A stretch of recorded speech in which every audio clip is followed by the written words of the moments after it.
आइए सर। हटिए हटिए, बीच में से आप लोग हटिए।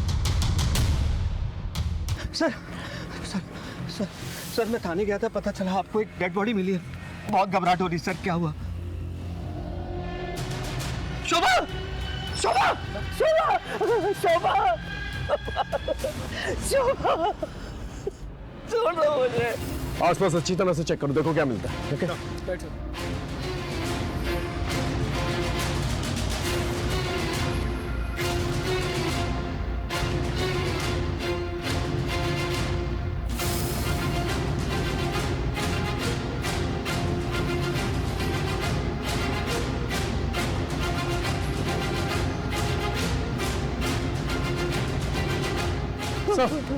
हाँ, ये टिफिन मिला दे।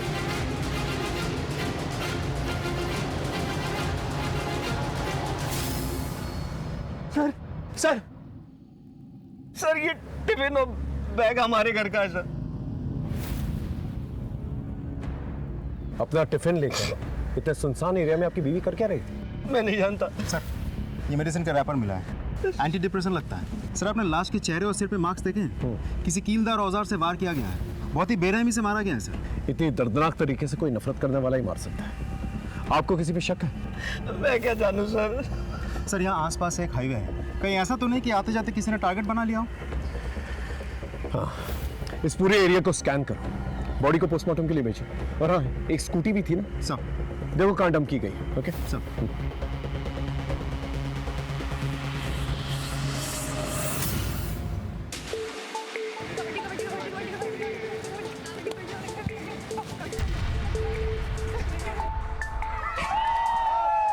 अब आखिरी खिलाड़ी बची है जिला परिषद टीम की काजल श्रीवास्तव। देखना है कि वो क्या कर पाती है। मैच तो लग रहा है जैसे महानगर स्कूल में लगभग जीत ही लिया है। काजल रेखा के अंदर घुसी और देखते ही देखते आगे बढ़ रही है, काफी बहादुरी के साथ लड़ते हुए, हालात से समझौता ना करते हुए। काजल श्रीवास्तव बड़ी बहादुरी के साथ गेम चल रहा है। देखना है कि अब क्या होता है। और इसी के साथ काजल को चारों तरफ से सबने घेर लिया है। देखते हैं काजल क्या कर पाती है। एक तरफ जिला परिषद टीम की उम्मीद लगी हुई है, दूसरी तरफ महानगर टीम पूरे जोश में लगी हुई है। अब देखना क्या होता है। इसी के साथ काजल श्रीवास्तव ने एक साथ सबको ढेर कर दिया। जिला परिषद टीम की जीत दर्ज की गई है और आज की जीत का सेहरा जाता है काजल श्रीवास्तव को।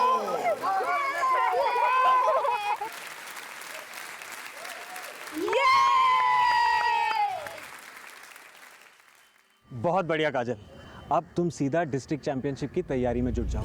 अगले ही संडे ना सिलेक्शन का कैंप लगने वाला है लखनऊ में, साथ चलो। सर दूसरे शहर में अकेले कैसे जा सकती हूँ? तुम अकेली थोड़ी ना हो, मैं हूँ ना तुम्हारे साथ। एक साथ जाएंगे, एक साथ वापस आ जाएंगे। और तुम टेंशन क्यों ले रही हो? मैं समझाऊंगा तुम्हारे पापा को, तुम बस तैयारी करो। सवाल ही पैदा नहीं होता। अब से ये बचपना बिल्कुल बंद। तुम्हें जरा सा खेलकूद में हिस्से क्या लेने दिया? दुनिया के सर पर निकल पड़ी। सर ये काजल के लिए एक सुनहरा मौका है स्पोर्ट्स में अपना करियर बनाने का। तुझसे बात की मैंने, तूने ही दिमाग खराब कर रखा है इसका। चल निकल यहाँ से। पापा एक बार सुन तो लो, सर क्या कह रहे हैं। चुप, मुझे कुछ नहीं सुनना है। और तू भी एक बात कान खोल के सुन ले, ये तेरा आखिरी साल है। जैसा तैसे अपनी पढ़ाई पूरी कर ले। सर अगर आपको ये टेंशन है कि काजल अकेले कैसे जाएगी, तो मैं जा रहा हूँ ना उसके साथ। अरे जा भाई जा, काजल कहीं नहीं जा रही है। और तू भी अपना रास्ता नाप और निकल यहाँ से। चल निकल यहाँ से। रेनू, आज से इसका खेलना कूदना और बाहर जाना बिल्कुल बंद। समझा दो इसे। जी। पापा इसे मत करो ना।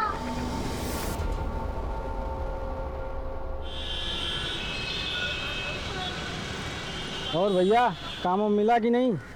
अरे भाड़ में गया ऐसा काम, ये लोग देंगे काम, एक दिन हम देंगे इनको काम। देखना कमलेश, खिलाना।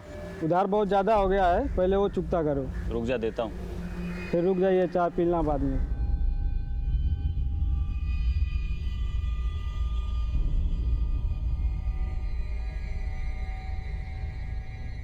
ये लो भैया चाय। रख दो।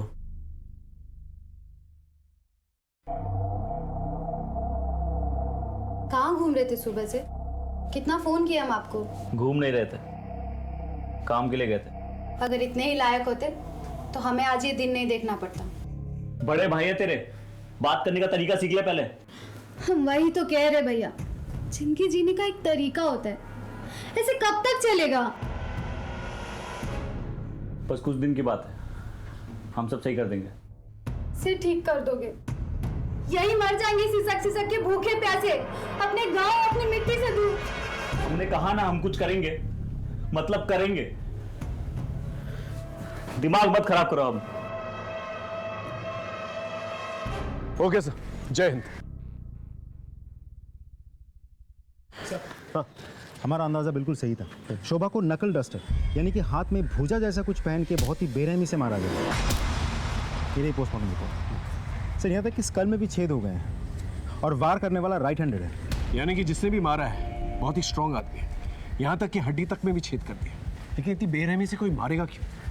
विनोद कह रहा था कि शोभा का कोई भी नहीं है। मेरे अलावा उसका जिंदगी में और कोई भी नहीं है। इस पति पत्नी के रिश्ते के बारे में पता करो। ये जानना बहुत जरूरी है कि आखिर शोभा से नफरत कौन करता है। सब साहब, शोभा अक्सर दोपहर में स्कूटी से कहीं जाती थी।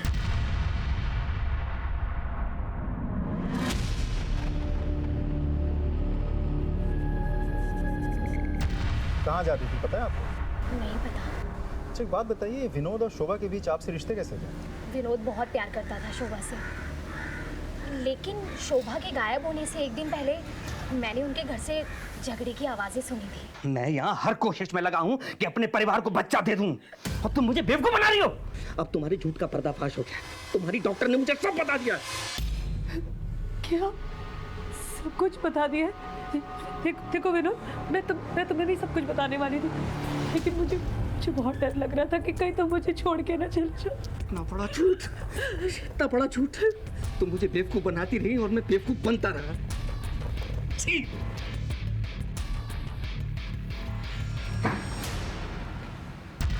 विनोद ने अपने परिवार से लड़के शोभा से शादी करी थी। इसके लिए परिवार में अलगाव रहता था और अब शोभा माँ भी नहीं बन पा रही थी, इसलिए दोनों बहुत दुखी रहते थे। लेकिन इस बात को लेके झगड़ा उसी दिन हुआ था पहली बार। ये विनोद के परिवार वाले कहाँ रहते हैं?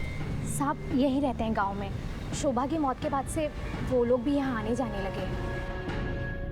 हम थक गए ऐसी जिंदगी जीते जीते। हमको तो कुछ समझ में नहीं आ रहा हम क्या करें। भैया भी बहुत परेशान रहते हैं। अब इतनी दूर तो तुम लोग बैठे हो, कहा था ना गांव में आ जाओ। सब लोग हैं यहाँ पर, कुछ ना कुछ हो ही जाएगा। गांव तो आना ही है, लेकिन तुम जानती हो ना कितना मुश्किल है। हाँ लेकिन आ जाओ।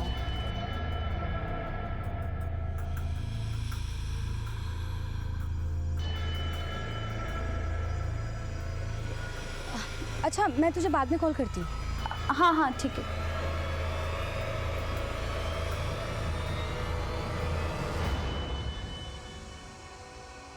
15 तारीख को तुम्हारे और शोभा के बीच किस बात पे झगड़ा हुआ था? झगड़ा? ये किसने कहा आपसे सर?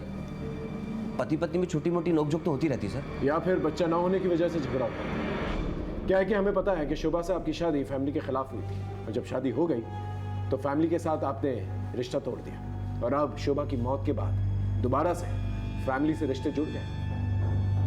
खैर, जब आप ऑफिस जाते थे तो शोभा घर से कहीं और जाती थी। कुछ आइडिया वो कहाँ जाती थी? क्योंकि आपने कहा आपके अलावा उसकी जिंदगी में कोई नहीं था। कहीं उसका अफेयर तो नहीं चल रहा था? सर ये कैसी घटिया बात कर रहे हैं आप? एक मरे हुए इंसान के खिलाफ इस तरह की बात? देखिए तैश में आने की जरूरत नहीं है, हम सिर्फ सच जानने की कोशिश कर रहे हैं। सर सच तो यह है मेरी बीवी का खून हुआ है, और कातिल को ढूंढना है तो बहुत दूर की बात है। आपने तो सबूत तक नहीं ढूंढा। आपको एंजाइटी अटैक्स आते हैं? पिल्स लेते हैं? व्हाट? आप राइट हैंडेड है लेफ्ट हैंडेड? राइट ही हूँ। ऐसे ही पूछो। खैर, हमारी इजाजत के बगैर शहर छोड़ के मत जाइएगा, ओके? अभी आप जा सकते हैं। इस आदमी को गुस्सा बहुत आ रहा है और ये कुछ छुपा भी रहा है। हो सकता है कि मियाँ बीवी में बच्चा ना होने की वजह से जो झगड़ा होता था वही एक वजह हो जिसकी वजह से इससे मार डाला उसे। हो सकता है सर। इस मियाँ बीवी के बारे में पूछताछ करो, पता लगाओ क्या चक्कर चल रहा था इन लोग के बीच में। और हाँ, ये जानना बहुत ज़रूरी है कि शोभा कहाँ जाती थी, किससे मिलने जाती थी। इनके फैमिली डॉक्टर से जाके मिलो। सारिका। हाँ भैया। इतनी देर कहाँ हुई तुझे? इतना ही डर लग रहा है तो छोड़ दो ना सिलाई कढ़ाई। ना बाहर जाओगी ना कुछ होगा। अरे मैं तो कहता हूँ सिलाई कढ़ाई की जरूरत ही क्या है? भैया वो कोर्स खत्म होने में बस कुछ ही दिन बचे।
जी सर, शोभा मेरे पास आई थी कुछ ही दिनों पहले।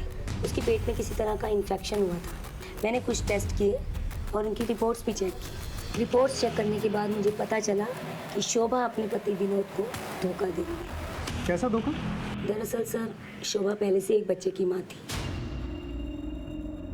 और उसके बाद उसकी बच्चेदानी निकाली जा चुकी थी, जिसकी वजह से वो दोबारा प्रेग्नेंट नहीं हो सकती थी। मैंने शोभा से इस बारे में बात भी की थी।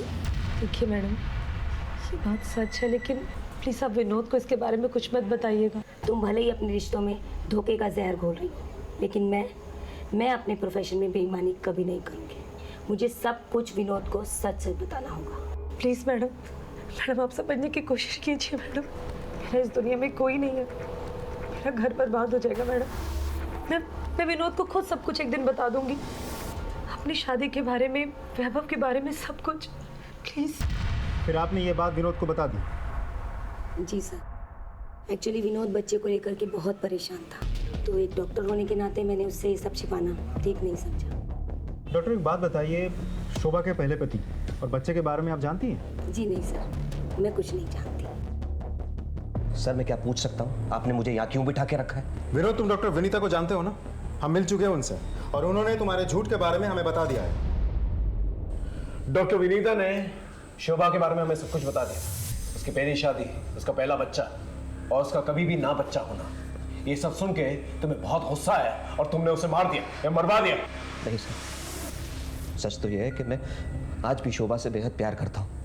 मानता हूँ झगड़ा हुआ था हमारा, लेकिन किस पति पत्नी में झगड़ा नहीं होता सर। लेकिन उसको मारने के बारे में मैं सोच भी नहीं सकता। मारने की तो वजह है तुम्हारे पास, उसका धोखा देना, उसका बच्चा ना होना। उसका पहला बच्चा कहाँ है? उसके पति के बारे में क्या जानते हो? सर मैं सच बता रहा हूँ, मैं कुछ नहीं जानता और जितना जानता था वो आपको मैं बता चुका हूँ। सर, पीसीआर से डेड बॉडी मिलने की खबर आई है।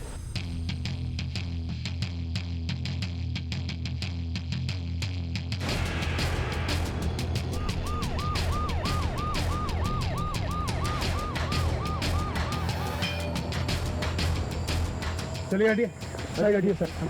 आसपास चेक करो, देखो क्या मिलता है।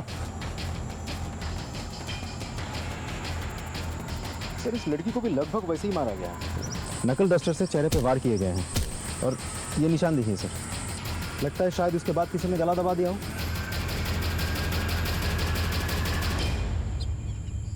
सर ये बैग मिला है और उसके अंदर सर ये यूनिफॉर्म मिला है सर। इस यूनिफॉर्म को कोई पहचानता है यहाँ? हाँ सर, इस गांव में एक स्कूल है, ये यूनिफॉर्म उसी स्कूल का लगता है। हो सकता है ये लास्ट काजल की हो। कौन काजल? भूषण श्रीवास्तव की बेटी सर, वो एक दिन से लापता है। Bhushan Srivastava sir, dead body के पास में ये मेडिसिन रैपर मिला है। दिखाओ सर। ये तो वही दवाई है जो हमें शोभा के मर्डर स्पॉट पे मिली थी और इस लड़की का चेहरा भी बुरी तरह से बिगाड़ा गया है, जैसे कि शोभा के साथ हुआ था। बॉडी को पोस्टमार्टम के लिए भेजो, देखते हैं रिपोर्ट में क्या आता है। सर ये भी तो पॉसिबल हो सकता है कि ये दोनों मर्डर्स किसी एक ही आदमी ने किए हो। सर एक काम करते हैं, इस मेडिसिन के रैपर को आसपास के मेडिकल शॉप में जाकर पूछताछ करते हैं, शायद हमें कुछ पता चल जाए। नॉट पॉसिबल अभिषेक, ये जो मेडिसिन है काफ़ी कॉमन मेडिसिन है, काफ़ी लोग इस्तेमाल करते होंगे इसका। इतने से एविडेंस के साथ कल्प्रिट तक पहुंचना थोड़ा मुश्किल होता है। हमें कोई और रूट लेना, उस गुलशन का पता ले लो। ओके साहब, आपकी बेटी गायब हुई थी, आप पुलिस वालों के पास क्यों नहीं आए? क्या करते साहब, ढूंढा उसे जाता है जो गुम हो जाए, जो भाग जाए उसे क्या ढूंढना साहब। सर ये लेटर छोड़ के गई है, भाग गई उस मास्टर अशोक के साथ। मैं उसके पास भी गया था साहब, लेकिन वो नहीं माना। क्या करता, पुलिस में रिपोर्ट करता तो बेइज्जती होती, इसलिए बैठ गया चुपचाप। अशोक ने क्या बताया था?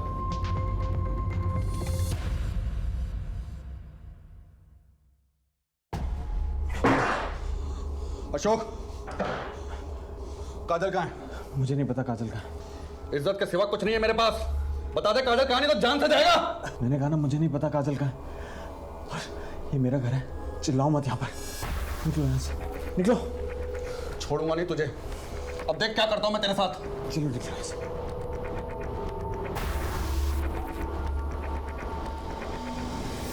कहाँ रहता है ये कोच?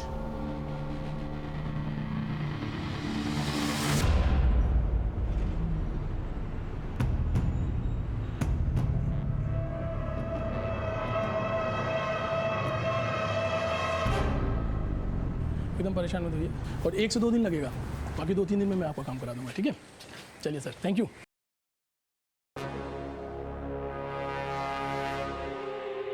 जी बताइए। सर अगर कोई पीछा कर रहा हो तो कंप्लेंट कहाँ लिखानी है? यहीं पुलिस स्टेशन में। वैसे कौन पीछा कर रहा है? सर पता नहीं। उसका हुलिया याद है जिससे हम उसका स्केच बनवा सकें? नहीं सर। आप परेशान मत हो, एक हेल्पलाइन नंबर है, आप इसको नोट कर लीजिए। Thank you.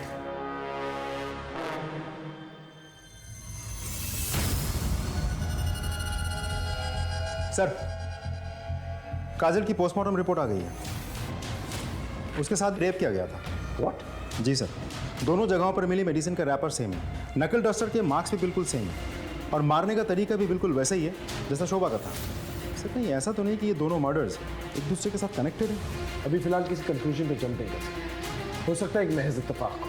कुछ और इन्फॉर्मेशन मिली? जी सर, जिस रात काजल घर से भाग गई थी उस रात उसने अपने कोच अशोक को फ़ोन किया था। ये रही उसके कॉल डिटेल्स। लेकिन सर अब अशोक अपने घर से फरार है।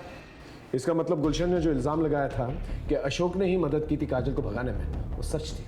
गांव में कुछ और पता चला? नहीं सर, ना ही स्कूल से कोई और सस्पेक्ट मिला। आसपास के पुलिस थानों में पता करो कोई सेक्सुअल ऑफेंडर है कि नहीं, उसका नाम रिकॉर्ड में ज़रूर होगा, और इस अशोक के बारे में पता करो। जी सर, हमारी टीम ने अशोक की फोटोग्राफ्स हर जगह सर्कुलेट कर दी है। ज़्यादा दिनों तक वो बच नहीं पाएगा। उसके घर पे भी हमारी नज़र है। दोनों ही केसेस में मोडस ऑपरेंडी एक जैसी थी, और चोट के निशान ये बता रहे थे कि एक ही किस्म का हथियार यूज किया गया था। लेकिन दोनों अलग अलग गांव होने की वजह से अलग अलग तरीके से छानबीन कर रहे थे हम लोग। शोभा की निजी जिंदगी और काजल की निजी जिंदगी सीधी नहीं थी, इसलिए हमने उनके परिवार के हर एक सदस्य पे नजर रखी हुई थी, और इसी छानबीन के दौरान एक ऐसा राज सामने आया जिसने हमारी केस की दिशा बदल दी। सर ये रहा बच्चा, इसी का नाम वैभव है। ये शोभा का बेटा है। शोभा अक्सर इससे मिलने यहाँ आया करती थी। वैभव बेटा, कैसा है तू? मैं ठीक हूँ। कितना कमजोर हो गया? मम्मी मुझे आपके बगैर मन नहीं लगता। जल्दी तुझे यहाँ से ले जाऊंगी। मैं तेरा मनपसंद खाना लेकर आई हूँ।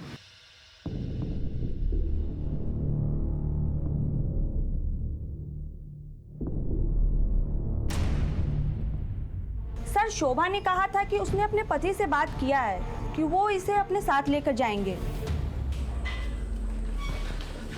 क्या हुआ सर? क्या हुआ? चल चल बैठ बैठ बैठ, आराम से बैठ, हम तुझे बताते हैं क्या। पहले तू हमें ये बता, ये कौन? सर ये तो मेरे दोस्त गुलशन की बेटी है सर। इसका मर्डर। क्या? मर्डर? बिल्कुल उसी तरह जिस तरह से शोभा का। लेकिन सर आप ये मुझे क्यों बता रहे हैं? इसे पहचानता है? नहीं सर, इसे नहीं जानता मैं। ये शोभा का बेटा है जिसकी वजह से तूने शोभा को मार दिया। सर सच सच बता, उस दिन क्या हुआ? बस सर मैं कसम खा रहा हूँ, मैं नहीं जानता था ये शोभा का बेटा है सर। उस दिन हॉस्टल जाते वक्त उसने हॉस्टल की वार्डन को सब कुछ बता दिया था कि उसने तुझे सब कुछ बता दिया। सच बोल। सर वो मेरे दिमाग से निकल गया, बताया था उसने सर मुझे, मैं भूल गया था सर। मुझे माफ कर दो विनोद, मैंने तुमसे कुछ झूठ नहीं बोला, सिर्फ सच छुपाया विनोद। मेरी शादी पूरी तरह से बर्बादी थी। विनोद तुम वैभव को अपना लो विनोद, प्लीज। मैं वैभव को तुम्हारे पास ले आती हूँ विनोद, देखो मना मत करना विनोद। लेकिन मैंने उससे ये कभी नहीं कहा था कि मैं उसे अपना लूंगा या वो उसे घर ले आए। तूने कहा नहीं, करके दिखाया। इसलिए जब शोभा बाहर निकली तूने उसे मार दिया या मरवा दिया, ताकि ना रहे वैभव और ना रहे वो, और तू दोबारा अपने माँ बाप की मर्जी से शादी कर सके। सर चाहे तो आप सारी जिंदगी के लिए मुझे जेल में डाल दीजिए, मैं आखिरी वक्त तक यही कहूंगा कि मैंने शोभा को नहीं मारा, नहीं मारा, नहीं मारा।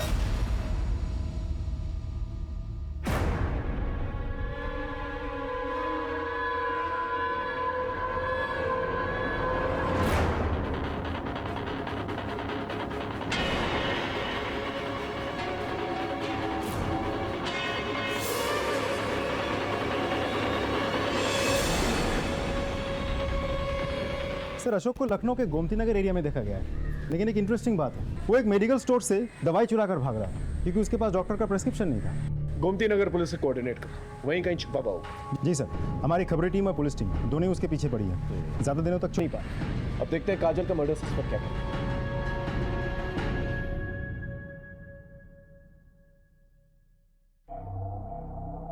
कुछ याद है इस घर का? हाँ भैया, कैसे भूल सकते हैं, एक ही याद थोड़ी ना इस घर में। अच्छा सुनो अंकिता, जी भैया। हम थोड़ा खेत का चक्कर लगा के आते हैं। और हाँ, घर से बाहर निकलना मत, यहाँ का माहौल ठीक नहीं है। जी भैया।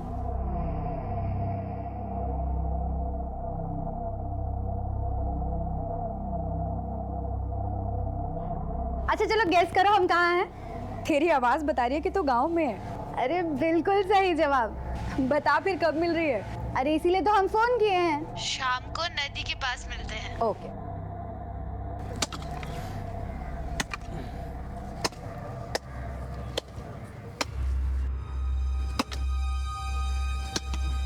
अरे श्याम, अरे प्रणाम चाचा। कब आए? बस अभी आए। ये जो कुछ बचा है अपना, उसे बटोरने के लिए। बहुत अच्छा बेटा, ये जमीन बनाओ और अब यही रहो। यही सोचा है अब।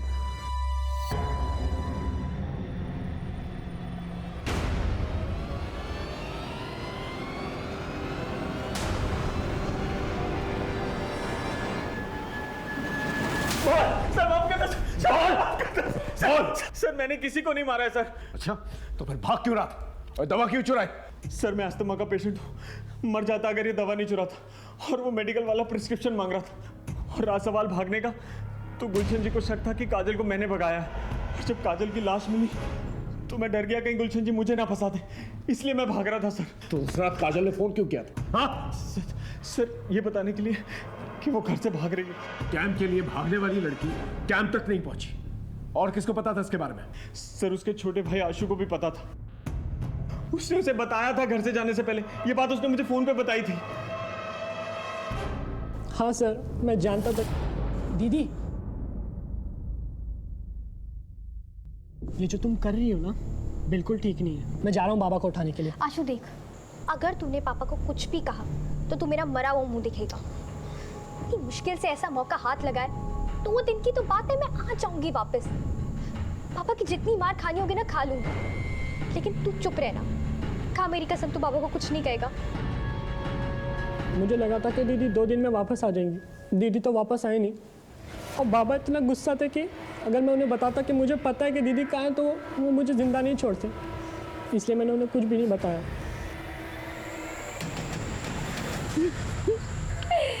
सब कुछ कितना बदल गया नहीं?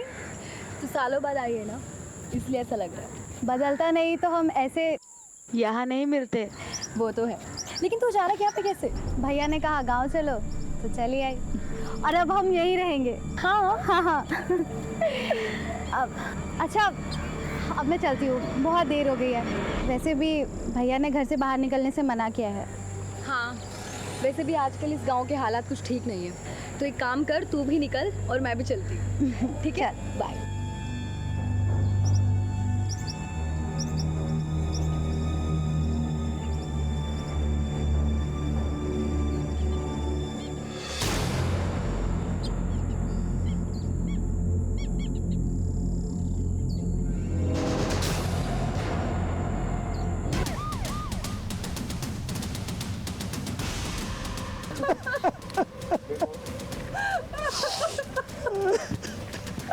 आप लोग हटिए प्लीज, हटिए।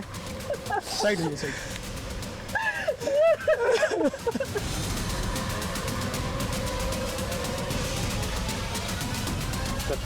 फिर से उसी तरीके से हत्या की गई है और सेक्सुअल असॉल्ट भी। सर ये लड़की तो 2 दिन पहले भी आई थी अपने पुलिस स्टेशन में। क्या कह रही थी? सर उसका कहना था कि कोई इसका पीछा कर रहा है। जब मैंने उससे पूछा तो उसने कहा नहीं पता, लेकिन मैंने सर उसे हेल्पलाइन नंबर भी दे दिया था। वो कह रही थी कि कोई उसका पीछा कर रहा है, लेकिन हमने कोई ध्यान नहीं दिया। कुछ बताया आप लोगों को कि कौन था वो? किसी की दुश्मनी थी उसकी? कुछ नहीं पता हम लोगों को। सर ये रैपर मिला। सर ये रैपर देखिए, बिल्कुल ऐसा ही मेडिसिन का रैपर हमें शोभा के मर्डर स्पॉट पर भी तो मिला था। जिस बेरहमी से मारा गया ऐसे किसी साइको किलर का ही काम हो सकता है। या तो ये तीनों की तीनों मर्डर्स जो हैं कनेक्टेड हैं, या फिर अनफॉर्चुनेटली ये तीनों की तीनों वो साइको किलर की नजर में आ गए। पॉसिबल है सर, क्योंकि सिर्फ मर्डर करना या रेप करना उसकी मंशा नहीं हो सकती। अब लगने लगा है कि किलर हमें चुनौती दे रहा है और हमारी हर एक मूवमेंट पे नजर रखा। सर कल शाम में जब मैं इधर पेट्रोलिंग पर था, तभी उधर से एक आदमी आ रहा था। कौन था? सर उसने ये सब तो नहीं बताया, लेकिन उसने एक बात बताई थी कि उसका आसपास के एरिया में ज़मीन है। इस पूरे एरिया में जितने लोगों की ज़मीन है ना, उन सब से पूछताछ करो और उस आदमी के बारे में ही पता करो, शायद उसे कुछ पता हो। खैर, इसकी फोटो लो और आसपास के एरिया में पूछताछ करो। ये कह रही थी कोई इसका पीछा कर रहा है, पता करो, शायद किसी ने कुछ देखा। ओके, और बॉडी को पोस्टमार्टम के लिए भेजो।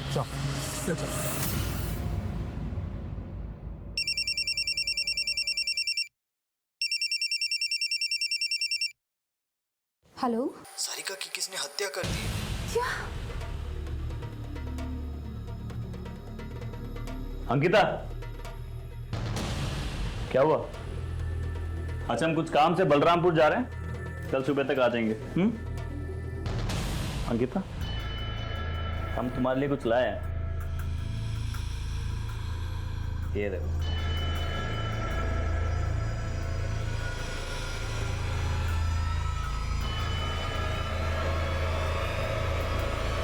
वैसे भी आजकल इस गांव के हालात कुछ ठीक नहीं है, तो एक काम कर, तू भी निकल और मैं भी चलती हूँ। क्या हुआ, पसंद नहीं आया? नहीं भैया, अच्छा है।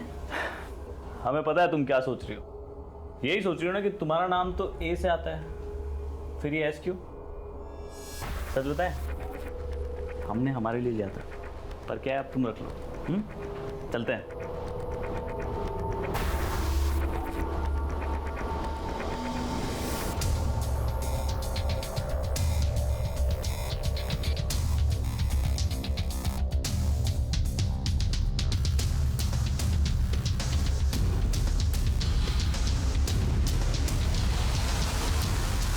सर उस एरिया में नदी के किनारे तक कुल 25 लोगों की ज़मीनें हैं। मैंने उन सभी लोगों से बात कर ली है, लेकिन सर वो आदमी नहीं मिला जो उस रात पेट्रोलिंग करते वक्त मिला था। इसका मतलब इस आदमी ने झूठ कहा था कि उसकी ज़मीन है उस पर। इस आदमी की स्केच बनाओ और पता करो ये गांव वाला है या बाहर से है। Okay, right sir. सर, हाँ, सारिका की पोस्टमार्टम रिपोर्ट आ गई है, उसके साथ भी रेप हुआ है। जी सर, काजल के बॉडी में हमें जो सीमेंट मिले थे उसके साथ सैंपल मैच कर गया है। एक और बात सर, इस बार भी वही नकल डस्टर यूज़ किया गया है और उसी तरीके से स्कल में छेद भी हुए हैं। और सर मारने वाला इस बार भी राइट हैंडेड है। इसका मतलब ये किसी साइको किलर का ही काम है और ये सारिका उसकी तीसरी विक्टिम है। अब हम ये बात रूल आउट कर सकते हैं कि ये सब रैंडम किलिंग्स नहीं है। मतलब मान लो शोभा और काजल का मर्डर जो है एक महज इत्तेफाक है, लेकिन सारिका किसी और गांव से आई थी, उसे साइको किलर ने फॉलो किया होगा और मौका मिलते ही उसे मार डाला था। मतलब किसी के साथ जाती दुश्मनी। राइट। अब हमें यह पता लगाना होगा ये तीनों लड़कियों का कॉमन कनेक्शन क्या है। सर इन तीनों मर्डर्स में कोई डायरेक्ट कनेक्शन तो मुझे लग नहीं रहा है, लेकिन हाँ एक गहरा कनेक्शन तो है। काजल के पिताजी गुलशन, शोभा का हस्बैंड विनोद और सारिका का भाई मनोज, तीनों ही दोस्त हैं और दोस्ती बहुत गहरी है सर। यानी कि ये तीनों के तीनों जो दोस्त हैं, इनके साथ एक ही हादसा होता है। सर, हाँ, उस आदमी का स्केच बन गया। इस स्केच को सब जगह सर्कुलेट और मनोज और गुलशन को आने बताओ। Right sir. तुम तीनों से जो सवाल मैंने अलग अलग पूछा था, अब साथ में मिलकर पूछ लो। तुम तीनों का कोई तो दुश्मन है जो तुम लोगों से दुश्मनी निकाल रहा है। कुछ आइडिया कौन है वो? नहीं है। इसे पहचानते हो?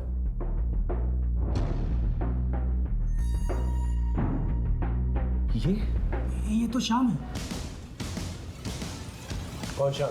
हमारे गांव का ही है, ओम साहू का बेटा। सर सालों पहले इसने गांव छोड़ दिया था, लेकिन सर हमें पता चला कि कुछ दिन पहले इसने गांव आना शुरू किया है। और सर जब से इसने गांव आना शुरू किया है तब से ऐसे कांड होने शुरू हो गए। तो अब बता रहे हैं हमें भी अभी तस्वीर देख के झटका लगा। आप लोग हमें ये बताइए, आप लोगों का कनेक्शन क्या है इसके साथ और ये कहाँ मिलेगा?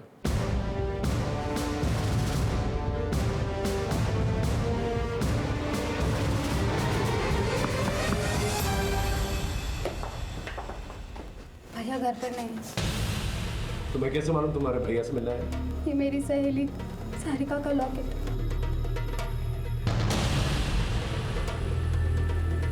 ये लॉकेट तो सारिका का है। शाम का है? भैया बलरामपुर। बलरामपुर? बलरामपुर में तो मेरी बहन स्नेहा रहती है, मैंने बताया था ना आप लोगों से। चलो बलरामपुर।